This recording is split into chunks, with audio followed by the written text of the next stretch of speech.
Golden Apple and the Cursed Kingdom. Chapter 1. The Desperate Woodcutter. Marcos was a poor woodcutter.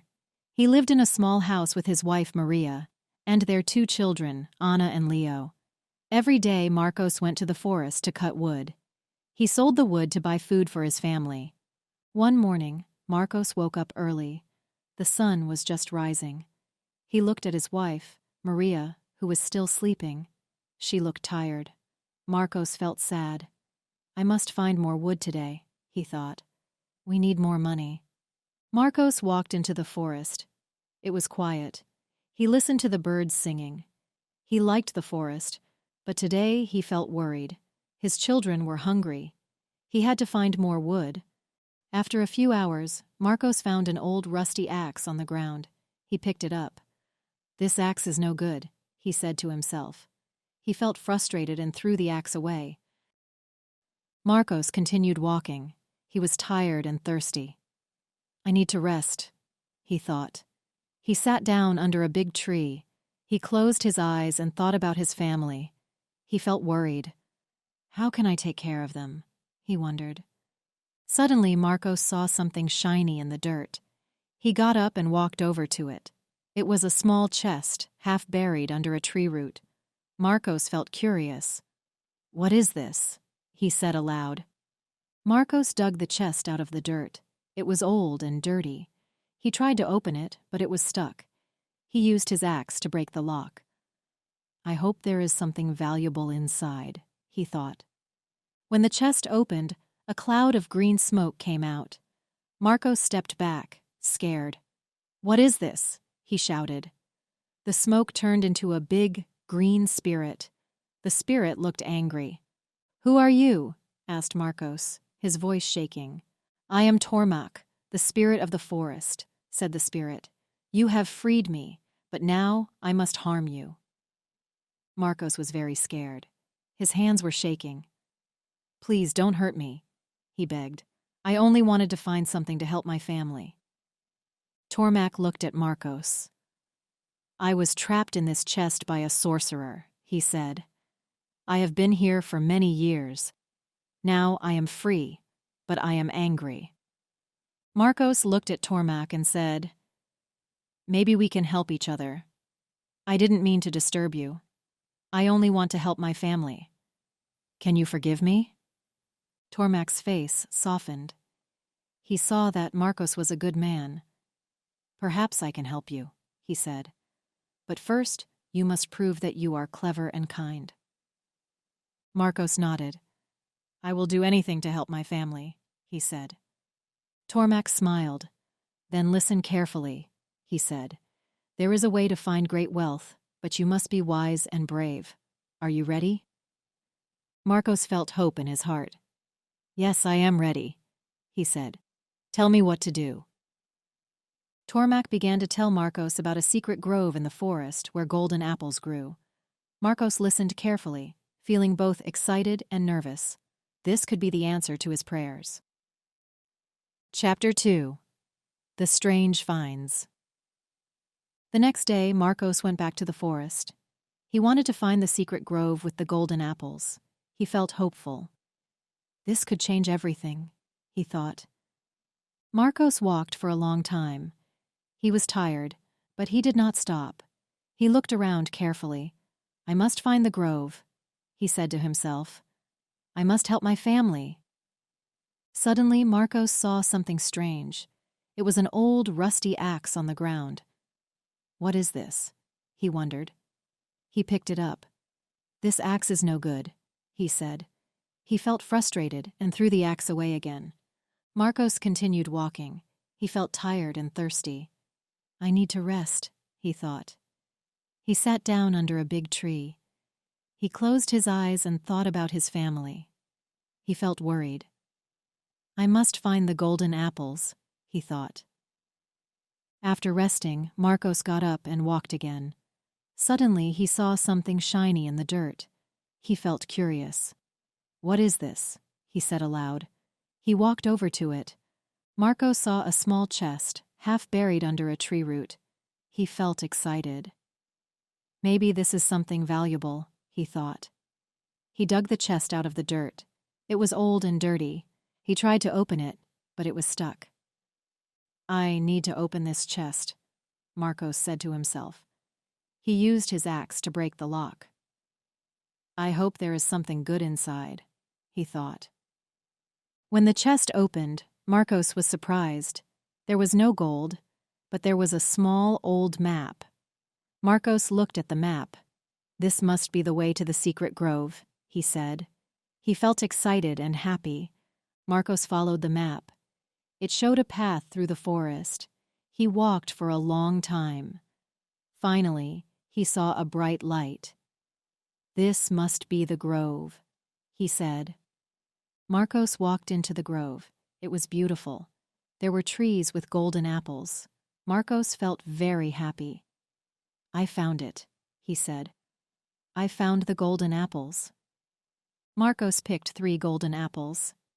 "These will help my family," he thought. He felt thankful. "Thank you, Tormak," he said quietly. He put the apples in his bag and walked back home. When Marcos got home, his wife, Maria, and their children, Anna and Leo, were waiting for him. "Look what I found," he said, showing them the golden apples. Maria smiled. "These are wonderful," she said. Anna and Leo were very happy. "Thank you, Papa," they said. Marcos felt proud and happy. "Now we will have money for food," he said. "Everything will be better." That night, Marcos and his family had a big dinner. They were very happy. Marcos thought about the future. "I will always remember this day," he thought. Chapter 3. The Spirit's Plea. The next day, Marcos woke up early. He felt happy. "I will go back to the forest," he thought. "I will find more golden apples." Marcos walked to the forest. He followed the path from the map. He saw the old rusty axe again. He picked it up and threw it away. Marcos walked further. He saw the small chest again. He opened the chest. Again, a green smoke came out. It was none other than Tormak, the spirit of the forest. Marcos thought for a moment. "How did you fit in the small chest?" he asked. "You are so big." Tormak looked angry. "I can turn into smoke and fit inside," he said. Marcos had an idea. "Can you show me?" he asked. "I do not believe it." Tormak felt proud. "Watch," he said. He turned into green smoke and went into the chest. Quickly, Marcos closed the chest and locked it. "Now you cannot harm me," he said. Tormak was very angry. "Let me out," he shouted. "I will make you rich." Marcos felt smart. "Promise you will not harm me," he said. "I promise," said Tormak. "I will make you very rich." Marcos opened the chest. The green smoke came out and Tormak appeared. "Thank you," said Tormak. "Come with me." Tormak led Marcos to the secret grove. The trees had golden apples. "Pick 3 apples," said Tormak. "Take them to the Lord. He will give you gold." Marcos picked 3 golden apples. "Thank you, Tormak," he said. "I will take these to the Lord." Marcos went to the Lord's house. He showed the Lord the golden apples. The Lord was very pleased. "These are beautiful," he said. "I will give you gold for them." Marcos felt very happy. "Thank you," he said. He took the gold home to his family. Maria, Anna, and Leo were very happy. "Thank you, Marcos," said Maria. "We have food and money now." Marcos felt proud. "I will always take care of you," he said. "We will never be poor again."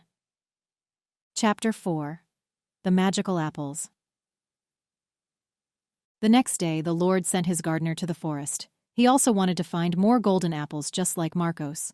Suddenly, he saw a mysterious woman in the grove. The woman was talking to the apples. "Apples, are you doing your work?" she asked. The apples did not answer. Then their heads lifted, and they said, "We are, and we are happy." The mysterious woman smiled and disappeared. The gardener was very surprised. He ran to tell the Lord. "My Lord, I saw a woman talking to the apples," he said. The Lord was curious. "You go and bring me more apples," he said to Marcos. "I want to see this woman." Marcos went back to the forest. He picked 3 more golden apples, but no such woman was there when Marcos reached. He took the apples to the Lord. The Lord was pleased. "Thank you, Marcos," he said. "You have done well." The Lord gave Marcos more gold. Marcos felt very happy. "Thank you," he said. The Lord's cook put the apples over the fire to cook. Suddenly, green smoke came out. A big man with green hair appeared. The Lord was very curious. "This is magic," he said. "I must find out more." On the other side, Marcos was happy. "I have helped my family," he thought. "We are happy now."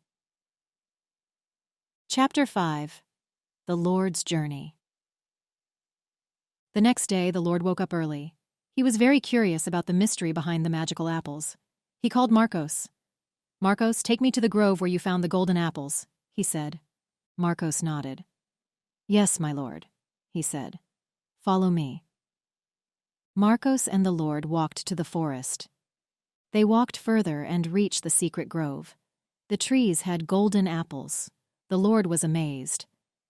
"This is beautiful," he said. Marcos saw a large house nearby. "My lord, look," he said. "There is a house." The Lord and Marcos walked to the house. It was made of red stone. They knocked on the door, but no one answered. The door was open, so they went inside. They saw many beautiful rooms, but no people. In one room, they saw a young woman with legs made of stone. She looked sad. "Who are you?" asked the Lord. "I am Ilara," she said. "I was a princess. A sorceress cursed me and turned my legs to stone." The Lord felt sad for Ilara. "We will help you," he said. Ilara told them her story. "The sorceress was jealous of me," she said. "She turned my kingdom into a forest and my people into golden apples. She cursed me and left me here." The Lord was determined. "We will find the sorceress and break the curse," he said. Marcos and the Lord left the house and searched the forest. They found a small hut. Inside, they saw the sorceress. She was old and angry. "Why are you here?" she shouted. The Lord stepped forward. "You must break the curse," he said. "Turn Ilara and her people back to normal." The sorceress laughed. "I will not," she said. The Lord was brave. "If you do not, we will make you leave this forest forever," he said. The sorceress saw that the Lord was serious. She sighed. "Very well," she said. "I will break the curse." The sorceress went to the grove and spoke some magic words. The golden apples turned back into people. Ilara's legs were no longer stone. She was happy. "Thank you," said Ilara. "You have saved us." The Lord smiled. "It was the right thing to do," he said. Ilara and her people were free, and the Lord and Marcos returned home. The Lord gave Marcos more gold as a reward. "You have done well, Marcos," he said. Marcos felt very happy. "Thank you, my Lord," he said. "My family and I will always remember this." That night, Marcos and his family went to bed with smiles on their faces. They knew that their lives were better. They were excited for the future and all the happiness it would bring. The end. The story is aligned with the A1 level of the Common European Framework of Reference for Languages, CEFR, which is the beginner level. Here are 5 phrases from the story with their meanings and examples. 1. Enchanted. Meaning, under a spell or magic, having magical properties. Example from the story: the apple is enchanted, it has magic. Example in real life: the forest seemed enchanted with its glowing flowers and sparkling streams. 2. Curse. Meaning, a magical spell intended to cause harm or misfortune to someone. Example from the story: the kingdom was under a curse. The people were turned into stone. Example in real life: the ancient legend speaks of a curse that brings bad luck to anyone who enters the old castle. 3. Kingdom. Meaning, a country or territory ruled by a king or queen. Example from the story: Ilara was the queen of the kingdom. Her people were in danger. Example in real life: the United Kingdom is made up of England, Scotland, Wales, and Northern Ireland. 4. Sorceress. Meaning, a woman who practices magic, a female magician or witch. Example from the story: the sorceress cursed the kingdom and turned people into golden apples. Example in real life: in many fairy tales, a sorceress often has the power to cast spells and brew potions. 5. Magic. Meaning, the use of special powers to make things happen that would usually be impossible. Example from the story: the sorceress used her magic to turn people into stone. Example in real life: the magician amazed the audience with his magic tricks, making objects disappear and reappear. 3 lessons from the story. 1. Perseverance leads to reward. 2. Kindness and helping others. 3. The power of cleverness and quick thinking. This story and voiceover have been provided by English Made Easy, Learn Through Stories. Copying or re-uploading is strictly prohibited.